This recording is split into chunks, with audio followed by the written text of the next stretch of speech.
Hey, what's up? This is your girl Diamond. How are you doing today? I am doing wonderful.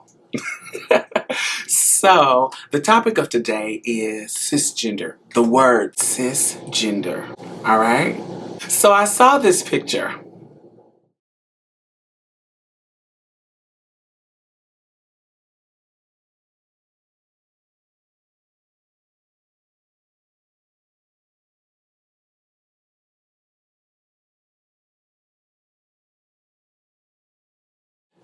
Basically, this picture is from somebody who's expressing that they don't like the word. He said that we don't have permission to call him that. It's hostile. It's offensive. And, I decided to take the time to address this kind of conversation because coming from trans experience, I actually know the feeling and empathize with the feeling of somebody calling me something that I think is hostile and I'm not comfortable with, calling me words and using language and putting language on me as my identity that I'm not comfortable with, that I don't like, and that I deem offensive. So as a trans person, I know what you are feeling in regards to language and that. So I'm going to take the time to discuss the actual word cisgendered with you so you can understand why you don't have to be afraid of this particular new language that you are hearing around the subject of transgenderism. Let's jump into it. Cisgendered was created to address a specific invalidating problem in communication as it revolved around the subject of trans people. And let me give you an example of when this might be problematic. So, say that I'm having a conversation with my trans girlfriend about my experience at this particular gay club, okay? So I'm like, girl, I'm in the gay club, and this girl walks in and she is beat from head to motherfucking toe. She is beautiful. She got these bomb ass Louis Vuittons on. She is just looking fly as hell. My friend asked me, when I give her all that conversation, my friend asked me, oh, was she trans? And I would say, prior to the word cisgender being created, I would say, no, she's a real woman.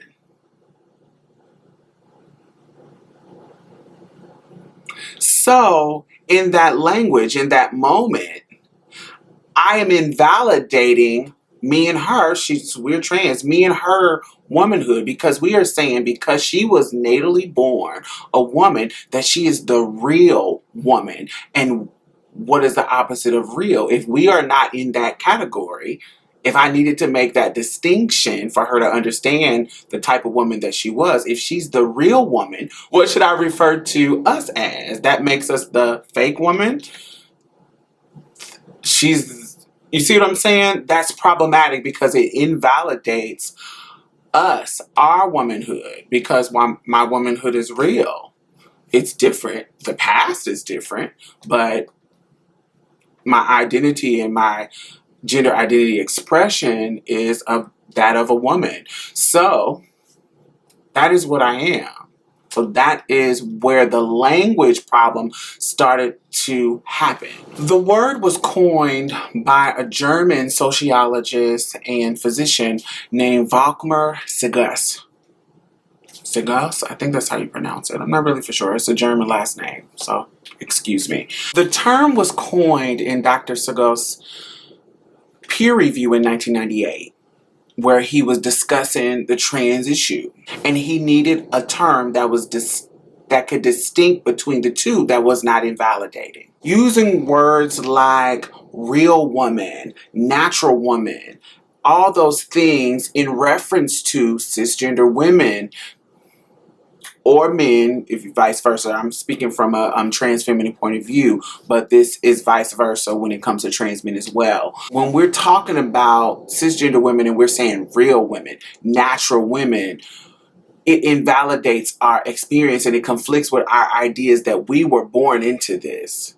No, we were not born with vaginas, ovaries, and those things, but our womanhood is innately in us, and we feel that we were born into this. We were born boys, absolutely. We're born male children. And we grew into our womanhood based, some of us feel, not all of us, there's plenty of theories and plenty of ideas around this, based on genetics and environmental situations, both nature and nurture. We grew into this. This is something we were born into, that we have no choice in the matter. We do have a choice to live our truth. Absolutely. We could live a lie and pretend for 65 years, run one of the most successful athletic campaigns in history.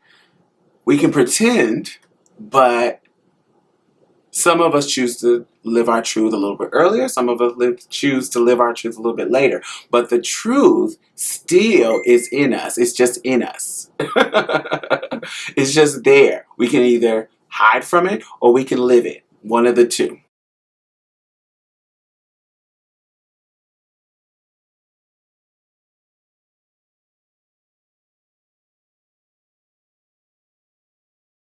So the word cisgendered help eliminate that problem of invalidating us. So let's look at the etymology of the word. So cis, C-I-S, that prefix means on the side of. All right? Gender comes from the Latin word genus, which means birth. So cisgendered mean on the side of birth. Now remember, this word was created in the realm of discussing trans issues, okay? And in the realm of discussing trans issues, we're talking about identity. So on the side of birth. So we're talking about a gender identity that is on the side of your assigned birth. On the side of birth. Cisgender. Really, really simple. No magical, no magical, some voodoo spell that we're casting on you when we call you cisgendered. No. Simple, simple, like any other word that is, there's an etymology of the word, a history of the word, of why this particular word is what it is. And the etymology of cisgendered is on the side of, and birth, gender identity on the side of your assigned birth. Meaning that you, the person, if you're cisgendered, that when the doctor said, oh, smacked you on the butt and said, it's a girl, or smacked you on the butt and said, it's a boy. When you grew up, you identified with that identity and went on with your life as a girl or as a boy. There was no conflict in your identity and what you were assigned at birth. You are on the side of that decision that the doctor made for you. Okay? So you're on the side of that birth decision. All right? Pretty simple.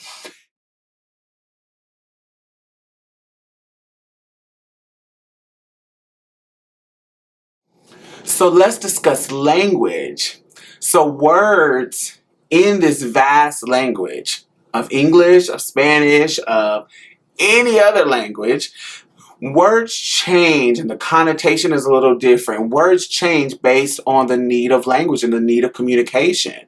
We change words, we give slightly different meanings of the same word depending on the context. We create words. Words are created all the time. We create words based on the needs of the culture at the time. Okay? So let me give you an example that is close to my heart. I'm a black woman. So there was a word created called misogynoir. All right? If you're a black feminist, you are pretty familiar with that word.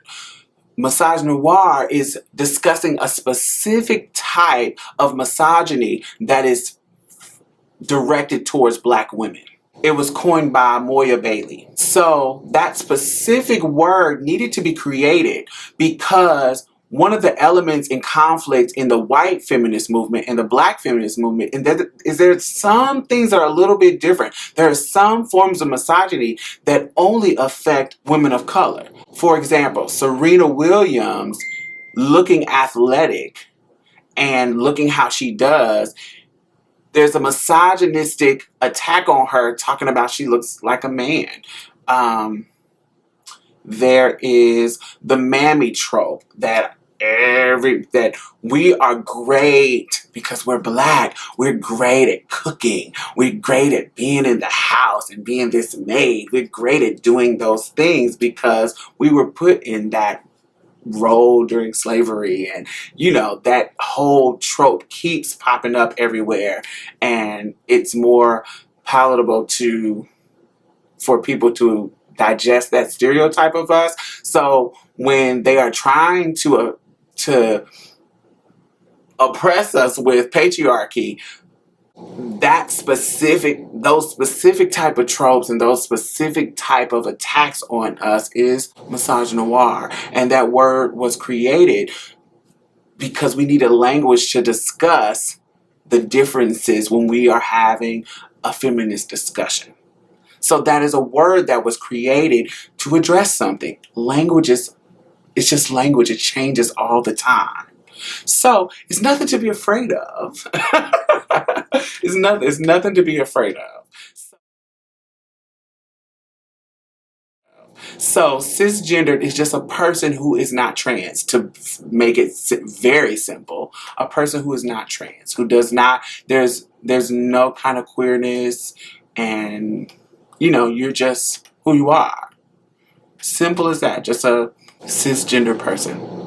So if there's anybody who watching me that has some concerns or some weird feelings about being called something that you don't understand or that you don't like, trust me, I understand the feeling of being called something that I don't like. But I'm just giving you an explanation on the words so you won't feel any kind of way about it. I hope this helped. So anyway, tell me what you think in the bottom. Comment below. Thank you. Have a wonderful day.